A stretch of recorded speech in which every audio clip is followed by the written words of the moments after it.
আমরা যাচ্ছি কোথায়, রিক্সার ঝাঁকুনিতে আমাদের অবস্থা খারাপ।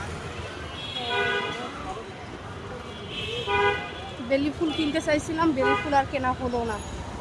যেভাবে জ্যাম করতেছে তাতে কি আর বেলি ফুল নেওয়া হবে? গাড়ি থামাবে কোথায়, আর আমরা থামবো কোথায়, আমরা নামবো কোথায়, লা কিছুই জানি না।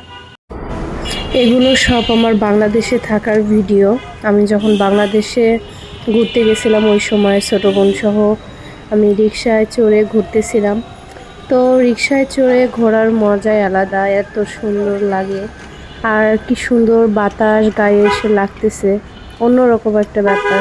আর ঢাকা শহরে আমি সবসময় প্রেফার করি রিক্সা দিয়ে ঘুরতে, মানে শহর, বাতাস, গাছপালা সব কিছুই অনেক সুন্দর লাগে আর কি। তো ছোট বোনকে জিজ্ঞেস করছিলাম যে তোমার কাছে কেমন লাগতেছে, ও বলতেছে ওর কাছে অনেক ভালো লাগতেছে। জি, তো আমরা একসাথেই। 5 নম্বর সেক্টরে যাওনি এটা কোনো কথা। 5 নম্বর সেক্টরটা অনেক সুন্দর, এখানে লেক টেক অনেক কিছু আছে, হাঁটার মতো জায়গা আছে। তো ওইখানেই আজকে কয়েকটা শ্যুট করবো কবিতার জন্য, ভয়েস ওভার দিব, আরও অনেক কিছু আছে। তো ওখানে গেলেই ভালো হবে। যখন রিক্সা চলে, মানে যখন বাতাস লাগে তখন অনেক ভালো,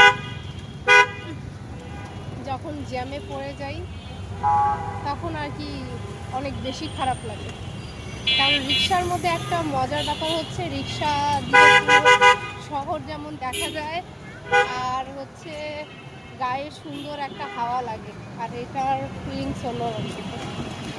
এটা অনেকেই বুঝবে না। আর তুমি যে আমার পাশে বসে আছো তুমিও বুঝবে না। যাও, তোমাকেও একটু ক্যামেরায় দেখাই দিলাম, নয়তো আফসোস করবা যে কী ব্যাপার, আপুর সাথে আপুর পাশে বসলাম কিন্তু আপু আমাকে দেখালো না।